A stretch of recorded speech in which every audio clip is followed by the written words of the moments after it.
우리가 태어난 곳을 그리워하는 것처럼 그 DNA가 우리 안에 있듯이 하나님께서 영혼의 DNA를 심어주셨는데 그것은 영원한 하나님 나라를 사모하는 마음이다. 이렇게 정리를 했어요. 한번 같이 읽어볼까요? 시작. 귀소 본능은 천국으로 돌아오라는 하나님의 사인이에요.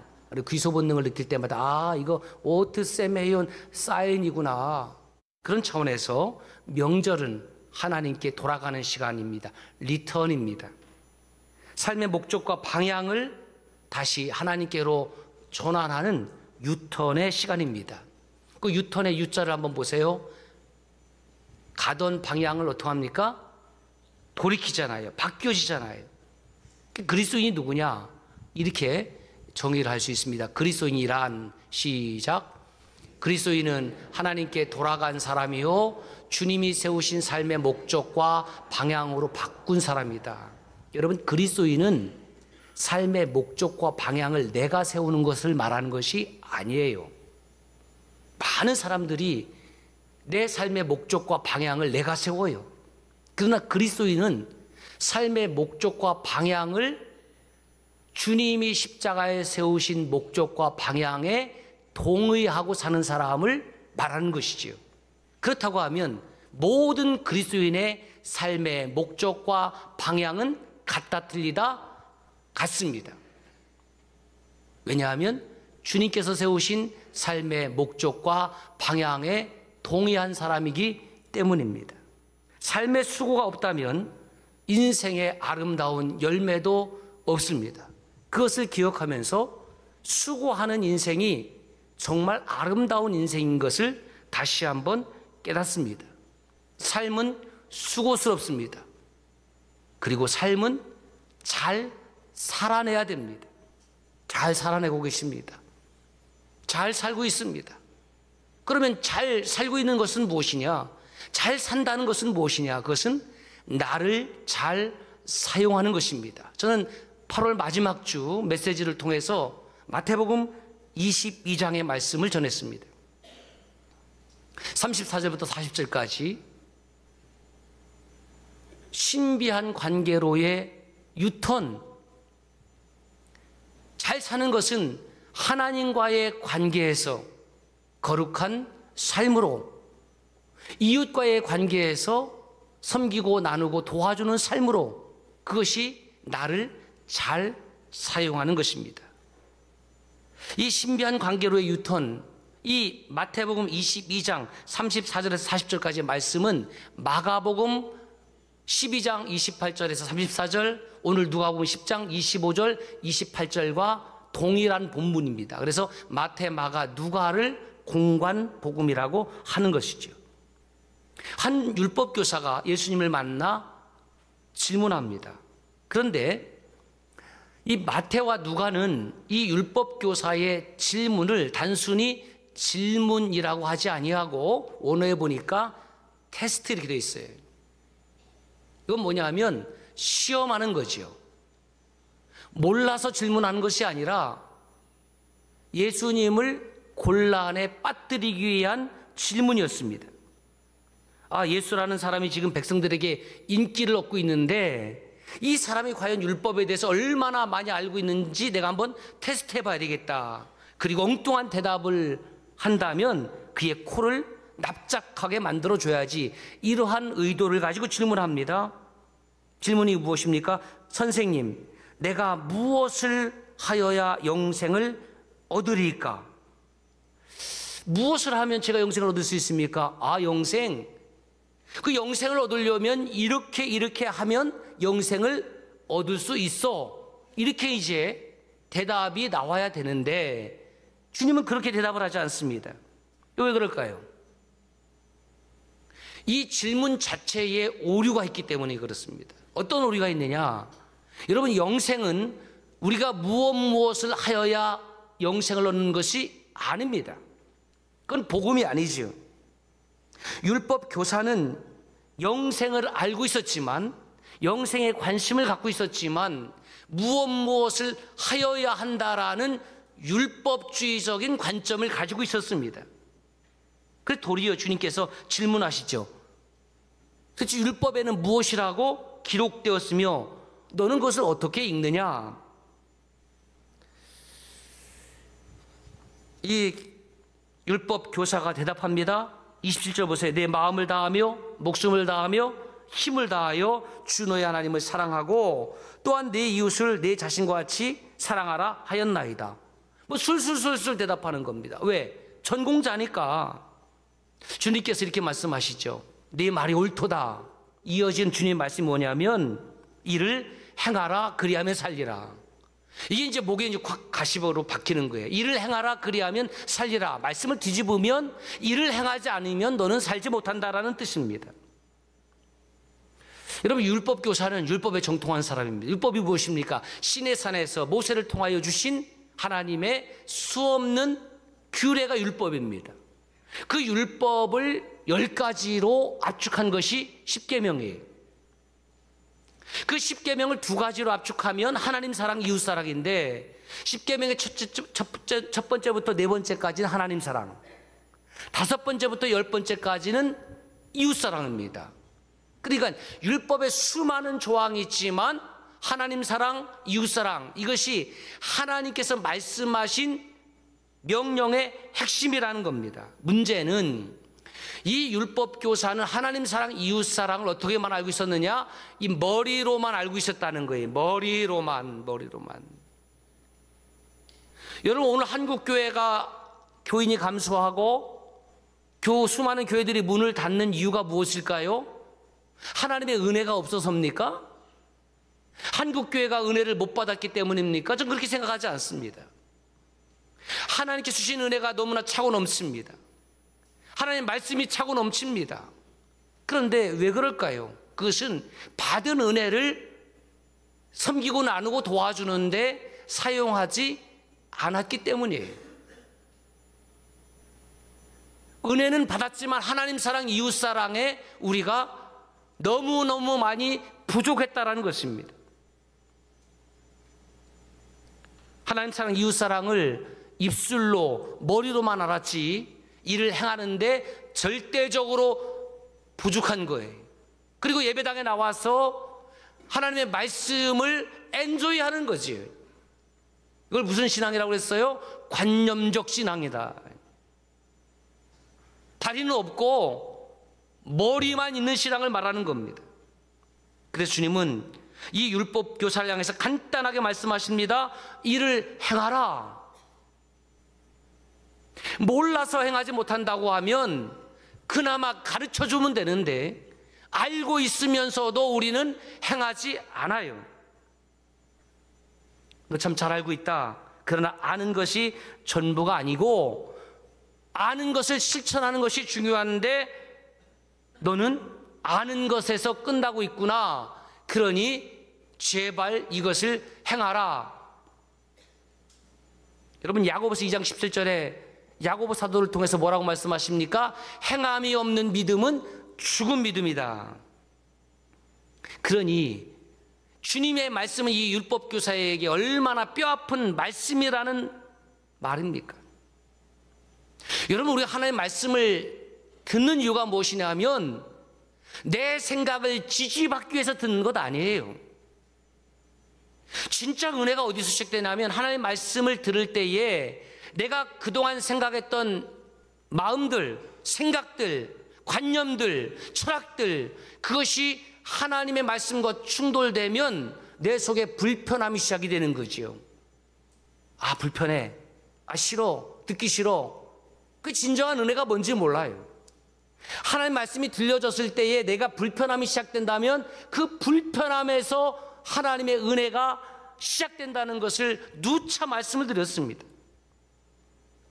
여러분, 이 율법교사의 질문 자체도 오류가 있었지만 무엇보다도 그 질문 자체가 거짓이었다는 겁니다. 왜 거짓입니까? 하나님 사랑하고 이웃 사랑을 입에 올렸지만 그에게는 사랑을 실천하는 힘도 없었고 능력도 없었기 때문에 그 질문은 거짓이었습니다. 이를 행하라. 그럼 네가 살리라. 예, 제가 그동안 잘못 생각했습니다. 주님 말씀 듣고 보니까 회개합니다. 뭐 이러면 얼마나 좋겠습니까? 또 대들죠. 그러면 내 이웃이 누굽니까? 그 원어로 보니까 카이티스 에스틴 모 플레시온이라는 단어는 네이버, 이웃이라는 단어예요. 여러분 29절을 보면 누가가 이렇게 기록했습니다. 자기를 옳게 보이려고. 지금 예수님께 질문하는 이유가 뭐냐면 자기 과시하기 위해서 질문했다는 겁니다. 이 율법교사는 내 이웃이 누군지 몰라서 질문하는 것일까요? 아닙니다. 이 플래시온이라는 이 단어 하나에 여러분 좀 관심을 가져주시면, 이 이웃이라는 단어는 유대인들의 관점에서 이웃이 누구냐면 같은 동족 유대인만 이웃이에요. 그리고 종교적으로 정치적으로 같은 뜻을 가지고 있을 때에 이 플래시온, 이 이웃이라고 생각을 하는 겁니다. 다시 말해서 유대인들이 가지고 있던 이웃은 지극히 배타적인 관점이었죠. 내 이웃은 나와 같은 유대인이어야 되고, 나와 같은 야훼 신앙을 가지고 있어야 되고, 나와 같은 정치적 관점을 가지고 있어야 되고, 그게 이웃입니다. 이러한 관점은 예수님의 제자들조차도 유대인들이었기 때문에 동의하는 관점이었습니다. 그런데 주님은 이러한 유대인들이 가지고 있었던 이웃에 대한 관점에 대하여 아주 폭탄적인 말씀을 하십니다. 진짜 이웃이 누구인지 아니? 진짜 이웃이 누구냐? 어려운 일을 당한 사람을 보면 그를 긍휼히 여기고 도와주는 사람이 이웃이다. 너희가 그토록 싫어하는, 이방인들보다도 더 싫어하는, 개나 돼지처럼 취급하는 저 사마리아인들도 너희의 이웃이 될 수 있다라고 말씀하십니다. 그래서 그 이웃을 설명하기 위하여 지금 여러분들이 잘 알고 있는 이 선한 사마리아인의 이야기를 말씀하시는 거예요.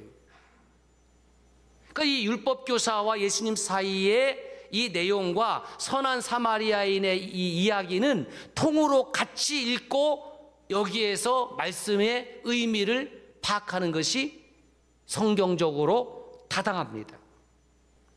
이 율법교사의 세계관은 이방인, 그리고 이방인도 못한 BC 722년에 북이스라엘의 호세 왕 때에 아시리아의 살만 에셀 왕에 의하여 점령당합니다. 그리고 그 사마리아 지역에 아시리아인들이 와서 통혼하면서 그 사마리아 지역에 살던 유대인들의 피가 섞여지게 되었습니다. 율법에 보면 신명기 7장 2절에 3절입니다. 이방인들을 향하여는 서로 언약하지 말아라. 야, 이방인들은 저것들은 불쌍히 여기지도 말아라. 이방인들하고는 혼인도 하지 말아라. 이렇게 나와 있어요. 그게 문자적으로 해석을 하니까 유대인들은 저 이방인들과 피를 섞은 사마리아인들, 오늘날로 말하면 다문화 사람들이죠. 이 사람들하고는 상종을 하지 않는 거예요. 그래서 예루살렘에서 갈리로 갈 때에도 사마리아 지역을 통과하지 아니하고 상종하지 않기 위해서 삥 둘러서 갔던 것입니다. 그런데 예루살렘에서 여리고로 가다가 강도 만난 이 사람이 누구였습니까? 유대인이었습니다. 그 사람을 본 사람이 누굽니까? 레위인과 제사장이었습니다. 그들은 동족 유대인을 이웃으로 취급하지 않았습니다. 여기지 않았습니다.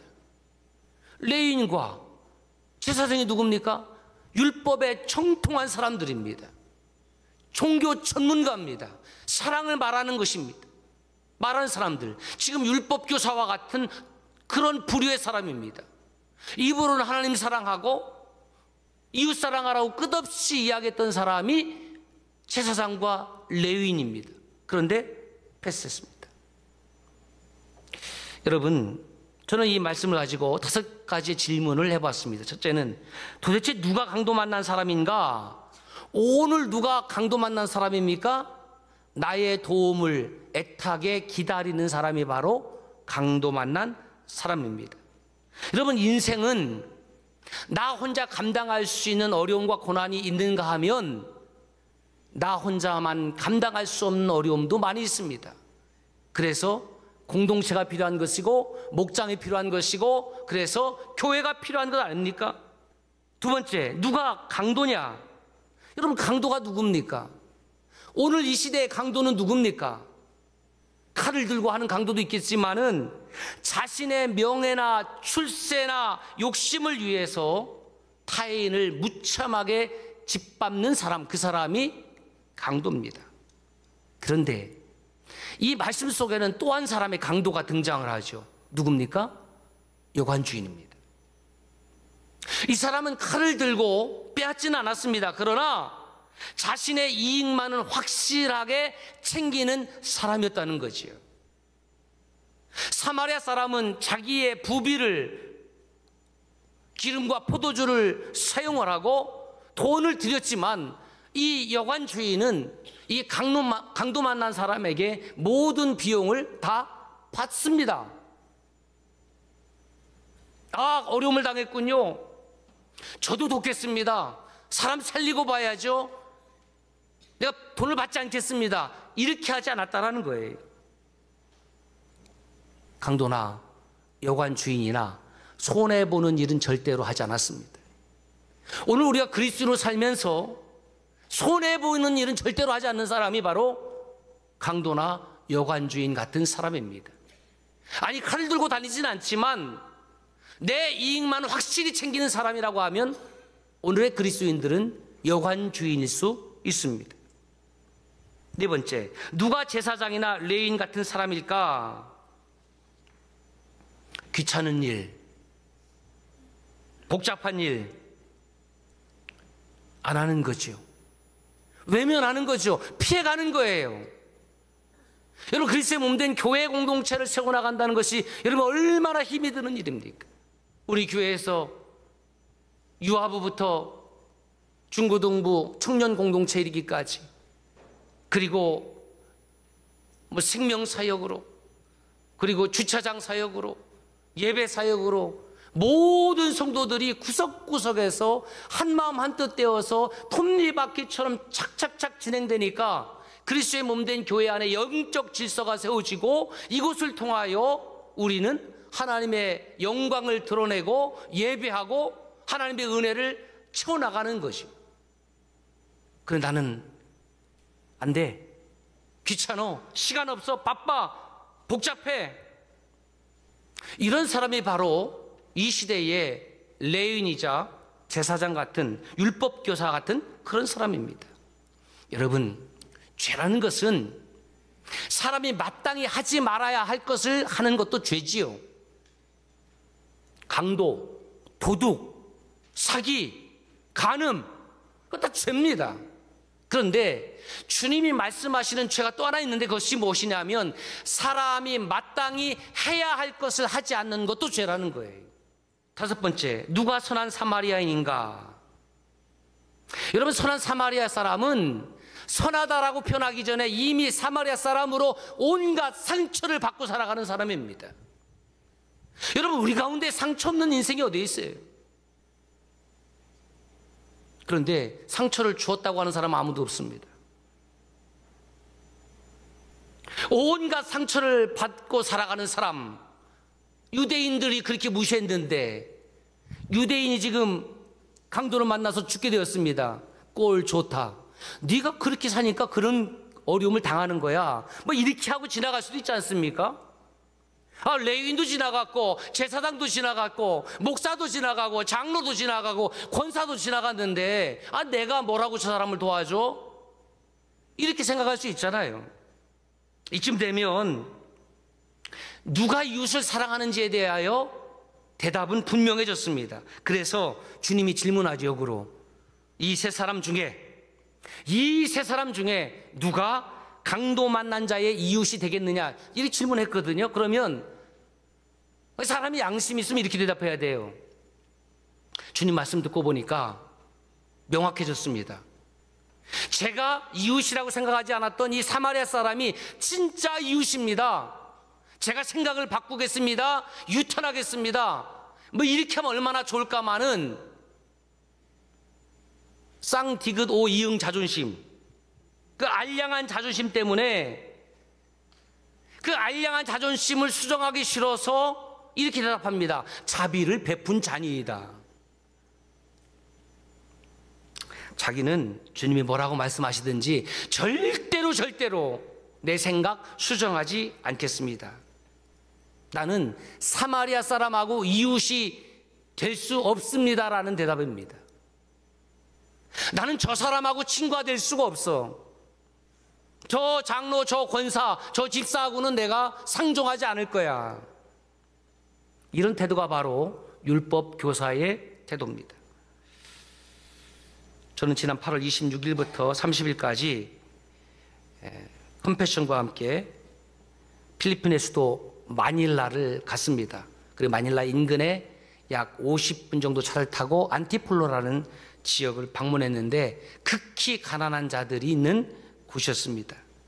우리가 얼마나 풍요로움에 중독되어 있는지를 확인했습니다. 그리고 제가 선교하러 간 것이 아니라 그들이 나를 선교하고 있음을 다시 한번 깨달았습니다. 잠깐 영상을 보실까요? 지금 오토바이를 타고 이제 저소득층 가정 아이 만나러 방문하러 가는 길이고요. 이렇게 줄 선물이 준비되어 있습니다.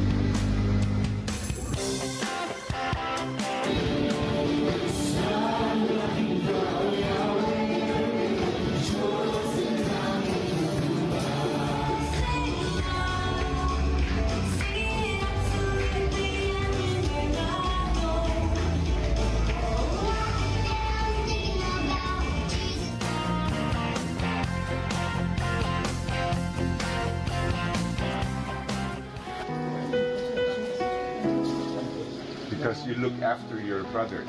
Para daw magtulong But they still want you to go to school and study outside. kasi ang mga magulang 이런 곳에서 ay nagtatrabaho ng 5명이고 para lang 7명이 사는 ay 거야. maigabang sa pagpasok sa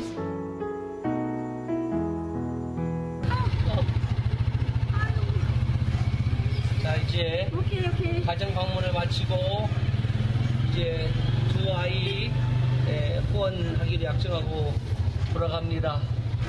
기도해요. 지금 혹시 이 아이들 후원하겠다는 마음이 드는 분은 오늘 예배 후에 저를 찾아가 주시기 바랍니다. 극빈 가정 저는 두 가정을 방문했는데요. 또 그 사역자들의 이야기를 듣고 4명을 느꼈으면 그래 제가 하겠습니다. 후원하겠습니다. 끝나고 왔더니 제 친구 목사님이 장 목사 2사람만 나한테 넘겨 그러더라고요. 돈 내놔 그럼 넘길게. 그렇게 하지 않고 뭐 우리가 섬기고 도와줄 아이들은요 수만 명 널려 있습니다.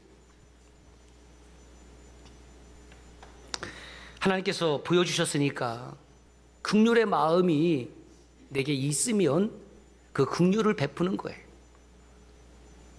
이 율법 교사는 왜 이웃이 보이지 않았을까요? 왜 제사장과 레위인은 그 과정, 그 광경을 지켜보면서 왜 지나갔을까요? 그들의 인생에는 다른 사람이 보이지 않는 거예요. 오직 자기 자신에만 집중하고 있는 거지. 누가복음 12장에 보면 어리석은 부자 이야기가 나오지 않습니까? 더 많이 창고 짓고 더 많이 솥을 쌓아놓고 오직 나에게만 집중하는 사람은 하나님 사랑하고 상관이 없어요. 그 주님께서 이 사람을 향해서 뭐라고 말씀하시냐면 어리석은 자요 라고 말씀합니다. 이렇게 완고한 율법 교사를 향하여 주님께서 하신 마지막 메시지가 뭐냐면 가서 너도 이와 같이 누구와 같이 선한 사마리안 같이 하라고 말씀하십니다. 그리하면 내가 살리라. 앞에 28절 말씀을 다시 한번 확인시켜 줍니다. 율법교사는 주님을 향하여 누가 내 이웃입니까? 라고 물었다면 주님은 율법교사를 향하여 내가 누구의 이웃이 되어야 하는가? 라고 묻고 계십니다. 누가 나의 도움을 필요로 하는 이웃인가? 그렇게 묻고 있습니다. 여러분들은 이웃을 누구라고 생각하십니까? 아니, 누구의 이웃이 되기를 원하십니까? Return to a good neighbor. 이웃으로, good neighbor. 우리의 이웃으로, 좋은 이웃으로 저와 여러분들이 유턴할 수 있기를 바랍니다.